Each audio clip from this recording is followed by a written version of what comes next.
మరికొన్ని గంటలు అయితే జూబ్లీ హిల్స్ ఉప ఎన్నిక రిజల్ట్స్ అయితే రాబోతున్నాయి. ఏంటి ఎవరికి అనుకూలంగా ఉండబోతోంది రిజల్ట్? సో సరే, ఎగ్జిట్ పోల్స్ వచ్చాయి, తర్వాత నిన్న కూడా 1-2 ఎగ్జిట్ పోల్స్ వచ్చాయి. బట్ ఓవరాల్గా రేపు ఉదయం నుంచి కౌంటింగ్ అయితే నేను ఇప్పుడు మన ప్రేక్షకుల కోసం ఏంటంటే డివిజన్ వైజ్ గ్రాఫిక్స్ ఉంటే గట్రా ప్లే చేయండి. పీసీఆర్ డివిజన్ వైజ్ ఎవరికి అడ్వాంటేజ్ ఉండే అవకాశం ఉంది, ఎంత పోలైనాయి ఓట్లు, అవి చర్చిద్దాం. ముఖ్యంగా ఈ బోరబండ డివిజన్ బీఆర్ఎస్ చాలా హోప్స్ పెట్టుకుంది. ఇక్కడ నేను డివిజన్ వైజ్ చెప్తాను. మొత్తం ఓట్లు 53,211 బోరబండ డివిజన్లో. అయితే పోలైన ఓట్లు మాత్రం 29,760, 55.92% ఓట్లు పోలైనాయి ఇక్కడ. 55.92, దాదాపు 56%. మంచి పోలింగ్ పర్సంటేజే. ఎందుకంటే యావరేజ్ పోలింగ్ పర్సంటేజీ 49 మాత్రమే అయిన నేపథ్యంలో బోరబండలో యావరేజ్ పోలింగ్ కంటే ఎక్కువనే అయింది, 29,760. మాస్ ఓటింగ్ ఎక్కువ ఉంటుంది బోరబండలో. బీఆర్ఎస్ వాళ్ళ క్యాలిక్యులేషన్ ఇక్కడ చాలా మెజారిటీ వస్తుంది, ఇక్కడ దాదాపు 10-15% మెజారిటీ వస్తుందని బిఫోర్ సర్వే అనుకున్నారు. కాంగ్రెస్ కంటే 15% ఎక్కువనే మాకు ఓట్లు వస్తాయని బిఫోర్ పోలింగ్ అనుకున్నారు. బట్ కాంగ్రెస్ ఇప్పుడు చాలా వరకు కట్ ఆఫ్ చేయగలిగామని చెప్తున్నారు. బీఆర్ఎస్ క్యాలిక్యులేషన్ ఏంటంటే అక్కడ బాబా ఫసియుద్దీన్ అక్కడ ఉన్న కార్పొరేటర్ మీద వ్యతిరేకత ఉంది. సర్దార్ అనే వ్యక్తి చనిపోయాడు. తర్వాత నల్గొండ టీం అంతా అక్కడ ఇన్ఛార్జ్గా ఉన్నారు. జగదీష్ రెడ్డి, తర్వాత నల్గొండ సంబంధించిన నేతలు, కుత్బుల్లాపూర్ ఎమ్మెల్యే వివేకానంద్ గౌడ్, వాళ్ళంతా కూడా బీఆర్ఎస్ సంబంధించిన వాళ్ళు చూశారు. సో కాంగ్రెస్ పార్టీ కూడా అదే హోప్ ఉంది. అయితే 56% పోలింగ్ నమోదైంది ఇక్కడ. నెక్స్ట్ రహమత్ నగర్ డివిజన్, బోరబండ డివిజన్లో కొంత అడ్వాంటేజ్ బీఆర్ఎస్కి ఉంటుందని మొదటి నుంచి ప్రెడిక్ట్ చేశారు. బట్ ఏం జరిగిందని చూడాలి. రహమత్ నగర్ చూడండి, అత్యధిక ఓట్లున్న డివిజన్ ఇక్కడ. 74,387 ఓట్లు. పోలైన ఓట్లు కూడా మంచిగా ఉన్నాయి, 55%. పోలైన ఓట్లు 40,610. సో రహమత్ నగర్లో మొదటి నుంచి కూడా ఎక్స్పెక్టేషన్ ఏంటంటే కాంగ్రెస్ పార్టీకి ఇక్కడ అడ్వాంటేజ్ ఉంటుంది. రహమత్ నగర్లో బీఆర్ఎస్కు పెద్దగా క్యాడర్ లేదు. Rahmat Nagar corporator CN Reddy BRS నుంచి గెలిచారు, కానీ ఆ తర్వాత అక్కడ ఫిరాయించారు. ఎంఐఎం ప్రభావం కూడా ఈ బోరబండలో తర్వాత రహమత్ నగర్లో కొన్ని చోట్ల ఉంటుంది. సో 40,610 ఓట్లు, హయ్యెస్ట్ ఓట్లు పోలైన ఓట్లు రహమత్ నగర్ డివిజన్లోనే ఉన్నాయి. మొత్తం 194,000 దగ్గర దాకా ఓట్లు పోలైతే దానిలో ఎక్కువ ఓట్లు అన్ని కూడా హయ్యెస్ట్ పోల్ అయింది ఈ రహమత్ నగర్ డివిజన్లో. ఇక్కడ కాంగ్రెస్కు క్లియర్ మెజారిటీ ఉంటుందని చెప్తున్నారు రహమత్ నగర్ డివిజన్లో. సో అది బీఆర్ఎస్ వాళ్ళు కూడా అంగీకరిస్తున్నారు. రహమత్ నగర్లో మాకు కొంచెం ఉండకపోవచ్చు మెజారిటీ, కాంగ్రెస్కి ఉండొచ్చు అని చెప్తున్నారు. సో కాంగ్రెస్కి ఇప్పుడు ఇంతకుముందు ఉన్న బోరబండ కేవలం 29,760 ఓట్లే పోలైన ఓట్లు, కానీ ఇక్కడ 40,000 అంటే మొత్తం 190,90,000 ఓట్లలో ఎక్కువ ఓట్లు ఇక్కడ ఉన్నాయి రహమత్ నగర్ డివిజన్లో. ఇక్కడ కాంగ్రెస్కి అడ్వాంటేజ్ ఉంటుందని భావిస్తున్నారు. ఇక నెక్స్ట్ ఎర్రగడ్డ డివిజన్. ఎర్రగడ్డ డివిజన్లో మొత్తం ఓట్లు 58,752, పోలైన ఓట్లు 29,112, 49.55. అంటే పోలింగ్ పర్సంటేజ్ ఓవరాల్గా జూబ్లీ హిల్స్లో ఎంత ఉందో ఎర్రగడ్డలో కూడా అంతే ఉంది. సో ఇక్కడ కూడా ఎవరికి పెద్ద ఆధిక్యం రాకపోవచ్చు, బ్యాలెన్స్గానే ఉంటుందని అనుకుంటున్నారు. సో ఇంతకుముందు ఉన్న రహమత్ నగర్లో కాంగ్రెస్ పార్టీకి క్లియర్ లీడ్, అక్కడ ఓట్లు కూడా ఎక్కువ. ఇప్పుడు 10,000 ఓట్లు ఉన్న దగ్గర లీడింగ్ కంటే 40,000 ఓట్లు ఉన్న దగ్గర లీడింగ్ ఉంటే కాంగ్రెస్కి అడ్వాంటేజ్ కదా. సో ఎర్రగడ్డ డివిజన్ కొంత బ్యాలెన్స్డ్ డివిజన్ అనుకోవచ్చు. అటు ఇటు ఎక్కువ ఏం చెప్పలేం. 49.55% పోలింగ్ నమోదైంది. సేమ్ బోరబండలో 29,000 ఓట్లే, ఇక్కడ కూడా పోలైన ఓట్లు 29,000 ఓట్లే. కాకపోతే కొంచెం ఒక 600 ఓట్లు బోరబండ డివిజన్లో ఎక్కువ పోలేడు. నెక్స్ట్ వెంగళరావు నగర్ డివిజన్, కొంచెం మిడిల్ క్లాసు కమ్మ ఓటరు, సెటిలర్ ఓటరు ఎక్కువ ఉండే, అంటే ఆంధ్ర సెటిలర్ ఓటరు ఎక్కువ ఉండే ఇది వెంగళరావు నగరు. 53,595 ఓట్లు ఉన్నాయి, కానీ పోలైన ఓట్లు 25,195. అంటే బిలో పోలింగ్ 47% మాత్రమే పోలింగ్ నమోదైంది. 49 ఓవరాల్ అయితే ఇక్కడ 47% అయింది. సో సెటిలర్ ఓటు ఎటు పడింది అన్నది వెంగళరావు నగర్లో డిసైడ్ చేస్తుంది. కానీ ఆశ్చర్యకరంగా ఏంటంటే వెంగళరావు నగర్ డివిజన్లోనే బీఆర్ఎస్ కార్పొరేటర్ ఉన్నారు, మిగతా చోట్ల ఎక్కడ కార్పొరేటర్ లేరు. దేదీప్యారావు వెంగళరావు నగర్ డివిజనే. ఆమె మాగంటి గోపీనాథ్కు ఆ, సన్నిహితురాలుగా ఉన్నారు. సో బీఆర్ఎస్లోనే ఉన్నారు. బట్ కానీ పోలింగ్ పర్సంటేజ్ తక్కువైంది. సెటిలర్ ఓటు ఎటు వెళ్తుంది అన్నది చెప్పలేం. కాంగ్రెస్ పార్టీ హోప్ఫుల్గా ఉంది వెంగళరావు నగర్లో తమకు పడతాయి. కమ్మక్కుల పెద్దలందరూ కూడా మాగంటి సునీత కాకుండా తమ వైపు పనిచేశారని కాంగ్రెస్ పార్టీ అనుకుంటుంది. Next Shaikpet division. షేక్పేట డివిజన్లో మొత్తం 71,000 ఓట్లు. రహమత్ నగర్కి ఎంత ఉన్నాయో దాదాపు అంత ఓట్లు ఉన్నాయి. అయితే పోలైన ఓట్లు 31,182 మాత్రమే. అది పోలింగ్ పర్సంటేజ్ 43.87% అని చూపిస్తున్నారు. తప్పది. యాక్చువల్లీ 33%. 71,000లో 31,000 పోలైతే 43% ఉండదు. అది కొంత ఇంకా తక్కువ ఉంటుందని నేను అనుకుంటున్నా. 31,000 ఓట్స్ మాత్రమే. 31,182 43.87% మాత్రమే పోలైంది. ఇది షేక్పేట డివిజన్లో. అంటే జూబ్లీ హిల్స్లో ఇన్ని ఓట్లున్నా సరే షేక్పేటలో ఎంఐఎం బూత్ క్యాప్చరింగ్ చేసింది. మన ఈ ఎమ్మెల్యే కార్వాన్ ఎమ్మెల్యే కౌసర్ మొహియుద్దీన్ వచ్చి బూత్ నెంబర్ 1, 2, 3 తర్వాత కొన్ని చోట్ల బీఆర్ఎస్ కూడా ఏజెంట్లు కూడా లేకుండా చేశారు, బీఆర్ఎస్ ఏజెంట్లకు కొనేశారు కాంగ్రెస్ పార్టీ అన్నా సరే పెద్దగా ఓట్లు కాలేదు. ఇంత బూత్ క్యాప్చరింగ్ చేసినా అక్కడ 43.87% మాత్రమే నమోదైంది. అంటే అది కూడా బూత్ క్యాప్చరింగ్ జరగకుంటే ఇంకో 5-10% తక్కువనే ఉండేది. ఇక్కడ ఒక 4-5 వేల ఓట్లు కాంగ్రెస్ పార్టీ వేసిందని బీఆర్ఎస్ భావిస్తుంది.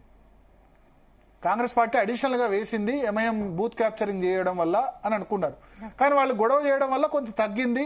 ఎందుకంటే కొప్పుల ఈశ్వరు మిగతా వాళ్ళందరూ ఆ షేక్పేట ఇన్ఛార్జ్ వాళ్ళందరూ పోవడం వల్ల అని అనుకున్నారు. షేక్పేటలో అదర్వైజ్ బీఆర్ఎస్ కు మెజారిటీ వస్తుందని ఎక్స్పెక్ట్ చేసింది. కానీ ఇప్పుడు బూత్ క్యాప్చరింగ్ జరగడం వల్ల ఉన్న వాస్తవం మాట్లాడుకోవాలి. షేక్పేటలో ప్రజాస్వామ్యయుతంగా ఎన్నికలు జరగలేదు. మజ్లిస్ పార్టీ వచ్చి అక్కడ ఇంటర్ఫేర్ అయ్యి, ఎందుకంటే షేక్పేట డివిజన్ కార్పొరేటర్ వచ్చేసి మజ్లిస్. సో మజ్లిస్ ఏమనుకుంటుంది, నా ఇలాకాలో ఎవడు అడుగు పెట్టొద్దు అని మజ్లిస్ అనుకుంటుంది. 10 సంవత్సరాల అధికారంలో ఉన్న బీఆర్ఎస్ ఇక్కడ చేసిన తప్పిదే. షేక్పేటలో వాళ్ళకి నమ్మకస్తులైన ఏజెంట్ కూడా పెట్టుకోలేకపోయినారంతే. కారణం 10 సంవత్సరాలు ఉన్నా సరే వాళ్ళ క్యాడర్ను బిల్డప్ చేసుకోకపోవడం, మజ్లిస్ మీద అతిగా డిపెండ్ కాకపోవడం. ఇప్పుడు వచ్చి మజ్లిస్ తాన్నారు వాళ్ళకి. నేను నిన్న కూడా చెప్పా, మళ్ళొక్కసారి కూడా చెప్తా. పాముకు పాలు పోసి చేస్తే ఏం చేస్తుంది, విషయం గక్కినట్టు మజ్లిస్ గక్కింది. వాళ్ళకి 10 సంవత్సరాలు పాముకు పాలు పోస్తే ఇప్పుడు కాంగ్రెస్ అధికారంలోకి రాగానే బీఆర్ఎస్ను తన్నారు. తన్నడం కాకుండా సపోర్ట్ చేయడం కాకుండా బూత్ క్యాప్చరింగ్ కూడా చేశారు. అంటే మేము చెప్పినా సరే ఇక్కడ బీఆర్ఎస్కు మెజారిటీ వస్తే మజ్లిస్ మీద ఎవరికి భయం ఉండదు అన్న విధంగా చేశారు. ఫిరోజ్ ఖాన్ దగ్గర కూడా బూత్ క్యాప్చరింగ్ చేస్తే ఫిరోజ్ ఖాన్ పాపం నాంపల్లో 2,000తో ఓడిపోయినాడు కాంగ్రెస్ పార్టీ. గెలిచేవాడే ఫిరోజ్ ఖాన్ స్వేచ్ఛాయుతంగా ఎన్నికలు జరుగుంటే. సో షేక్పేట టీఆర్ఎస్కి అడ్వాంటేజ్ ఉంటుంది అని అనుకున్నారు. కానీ బూత్ క్యాప్చరింగ్ జరిగిన తర్వాత ఎన్ని ఓట్లు పడ్డాయి, దొంగ ఓట్లు ఎన్ని పడ్డాయి, దొంగ ఓట్లు అయితే పడ్డాయి, ఎన్ని పడ్డాయి అన్నది మనకు తెలియదు. తెలిసిన దాన్ని బట్టి అక్కడ డిసైడ్ అవుద్ది. నెక్స్ట్ యూసఫ్గూడ డివిజన్ నవీన్ యాదవ్ సొంత డివిజను. నవీన్ యాదవ్ అక్కడి నుంచే ఉంటారు. అంటే ఆయన సో ఏమంటారు, నవీన్ యాదవ్ ప్రాతినిధ్యం వహిస్తున్న డివిజన్. చాలా తక్కువ పోలైనాయి. నవీన్ యాదవ్ ఓటేసిన దగ్గర మన రిప్రజెంటేటివ్ చెప్తున్నాడు 26% అయిందట పోలింగ్. అంటే 4 ఒకళ్ళు ఓటేశారు. సో నవీన్ యాదవ్కి మైనస్, ఎందుకంటే ఆయన సొంత డివిజన్లో ఆయనకు బలం ఉండాలి కదా. కానీ ఎక్కువ మంది ఓటింగ్కి రాలేదు. 55,705 అయితే పోలైన ఓట్లు 24,218, 43.47%. చాలా తక్కువ పోలింగ్. అంటే షేక్పేట 43.87, యూసఫ్ కూడా 43.47. ఇక్కడ నవీన్ యాదవ్కు మంచి మెజారిటీ రావాలి. సొంత డివిజన్. నవీన్ యాదవ్ తండ్రి చిన్న శ్రీశైలం యాదవ్ వాళ్ళంతా పుట్టి పెరిగింది ఇక్కడే కాబట్టి ఇక్కడ మెజారిటీ రావాలి. తర్వాత లాస్ట్లో ఏమైందంటే ఒక 1000 ఓట్లు ఈ ఫంక్షన్ హాల్లో కాంగ్రెస్ వాళ్ళు ఒక ఫంక్షన్ హాల్లో పెట్టారు. పెట్టినప్పుడు పాడి కౌశిక్ రెడ్డి మిగతా వాళ్ళంతా గొడవ చేసి ఫంక్షన్ హాల్ వేయడం వల్ల ఇంకొన్ని ఓట్లు ఎక్కువ కాంగ్రెస్ పార్టీ వేయాలనుకున్న ఓట్లు వేయలేకపోయిందని బీఆర్ఎస్ అంటున్నారు. సో ఇక్కడ మెజారిటీ ఎక్కువ రావాలి నవీన్ యాదవ్కు. కానీ పోలింగ్ చాలా తక్కువ ఓట్లయినాయి. సో ఏం జరుగుతుందో చూడాలి. నెక్స్ట్ సోమాజిగూడ. చదువుకున్న వాళ్ళు ఎక్కువ ఉండే డివిజన్ ఇది, శ్రీనగర్ కాలనీ. చదువుకున్న వాళ్ళకంటే ఏమంటారు, చదువుకోని వాళ్ళు నయం అన్నట్టు ఎన్నో ఓట్లు వేశారు చూడండి. చదువుకున్న వాళ్ళు బాగా సోషల్ మీడియాలో ప్రజాస్వామ్యం రాజ్యాంగం అని మాట్లాడతారు. ఓట్ల దగ్గరకు వచ్చేసరికి మాత్రం ఎవరు బయటికి రారు. ఇట్లా ఓట్ల దగ్గరకు వచ్చేసరికి ఇంత బై ఎలక్షన్ జరుగుతుంది, వాళ్ళు టీవీలు బై ఎలక్షన్ జరిగితే ఒక మంచి సెలవు రోజు అనుకొని టీవీలు చూసుకుంటూ లేకపోతే ఏదన్నా ఎటన్నా టూర్లో గోవానో ఎటన్నా టూర్లు పోయి ఉన్నట్టున్నారు. శ్రీనగర్ కాలనీ అంటే మంచి సంపన్నులు ఉండే ఏరియాలో ఓటింగ్ పర్సెంటేజ్ చూడండి, 34,653 ఓట్లు ఉంటే పోలైనవి 14,553 మాత్రమే. యశోద హాస్పిటల్ వెనుక శ్రీనగర్ కాలనీ ఇవన్నీ ఉన్న చోట పోలింగ్ నమోదైంది ఇంత. చదువుకోని వాళ్ళు పాపం బోరబండలో అత్యంత మాస్ పాపులేషన్ ఉండే దగ్గర 50% వేస్తే వీళ్లకు ఓటు వేయడానికి కూడా చేత కాలేదు. 42% వచ్చింది ఇక్కడ ఈ సోమాజిగూడ డివిజన్లో. సారీ అక్కడ ప్రజల్ని ఏమన్నా అంటున్నందుకు నాకు, ఎందుకంటే ఇప్పుడు చదువుకున్న వాళ్ళు ఓటేస్తేనే కదా కరెక్ట్ వ్యక్తులను ఎన్నుకుంటారు. సో అక్కడ 14,553 మాత్రమే పోలైనాయి, తక్కువ ఓటింగ్ పర్సెంటేజ్. పోయినసారి 48 అయితే బై ఎలక్షన్ 60 టచ్ అవుద్ది అనుకున్నారు, కానీ 49 కూడా కాలేదు. ఇదే ఆందోళన కలిగిస్తుంది. మరి పైసలు తీసుకున్నారు, పైసలు దాదాపు 2.5 లక్షల వరకు వంచామని 4 లక్షల ఓట్లు ఉంటే 2.5 లక్షల మంది పబ్లిక్ 2,500 వంచింది కాంగ్రెస్ పార్టీ. బీఆర్ఎస్ 1,000 రూపాయలు వంచింది, కాంగ్రెస్ పార్టీ మళ్ళీ 1,00,000 చీరలు వంచారు. ఇన్ని పైసలు వంచినా జనాలు ఎందుకు ఓటింగ్ రాలేదో అర్థమవుతలేదు. జనరల్గా ఏంటంటే మాకు పైసలు ఇస్తేనే ఓటేస్తామని ఎలక్షన్ రోజు ధర్నా చేస్తున్నారు, కానీ ఇక్కడ పైసలు ఇచ్చారు కానీ మళ్ళీ ఓటేయలేదు. కాబట్టి ఇప్పుడు నేను డివిజన్ వైజ్ అనాలిసిస్ చేశాను. రేపు ఉదయం కూడా ఈ డివిజన్ వైజ్ ఫస్ట్ ఎక్కడ జరుగుతుందంటే ఫస్ట్ కౌంటింగ్ వచ్చేసి షేక్పేట డివిజన్ నుంచి స్టార్ట్ అవుద్ది. తర్వాత వెంగళరావు నగరు, రామత్ నగరు, యూసఫ్గూడ, సోమాజిగూడ, బోరబండ, ఎర్రగడ్డ డివిజన్లతో మొత్తం కంప్లీట్ చేస్తారట. సో నా క్యాలిక్యులేషన్ కాంగ్రెస్ బీఆర్ఎస్ నేతలు అందరితో మాట్లాడిన తర్వాత నేను చెప్తున్నా, ఈ ఎన్నికల్లో నిర్వివాదాంశం. పులివెందుల కడపలో ఎట్లా ఎలక్షన్ జరిగాయో లేదా పాత బస్తీలో ఎట్లా ఎలక్షన్ జరిగిందో అట్లా ఇక్కడ కూడా జరిగింది. ఇక్కడ జూబ్లీహిల్స్లో కూడా దొంగ ఓట్లు పడ్డాయి, బూత్ క్యాప్చరింగ్ జరిగింది, ఒకళ్ళ బదులు ఒకళ్ళు ఓటేశారు. అది మంచి సిగ్నిఫికెంట్ నెంబరే జరిగింది. ఈ కాంగ్రెస్ పార్టీ ఒక్కటే తప్పు చేసిందా అంటే ఇంతకుముందు ఉన్న అధికారంలో ఉన్న పార్టీలు కూడా తప్పు చేసాయి. కానీ తెలంగాణలో ఇట్లా జరగలే. పైసలు వంచిపెట్టుడు జరిగింది. మునుగోడు, హుజురాబాద్లో విచ్చలవిడిగా బీఆర్ఎస్ పైసలు వంచిపెట్టింది. 6,000కు ₹1 ఓటు హుజురాబాద్లో వంచింది. ఈ పైసల కల్చర్ తీసుకొచ్చిందే తెలంగాణలో బీఆర్ఎస్ పార్టీ. 2014లో కాంగ్రెస్ 10 ఏళ్ళ అధికారంలో ఉన్న పెద్దగా ఖర్చు కాలేదు తెలంగాణలో. ఆంధ్రాలో ఖర్చు అయింది.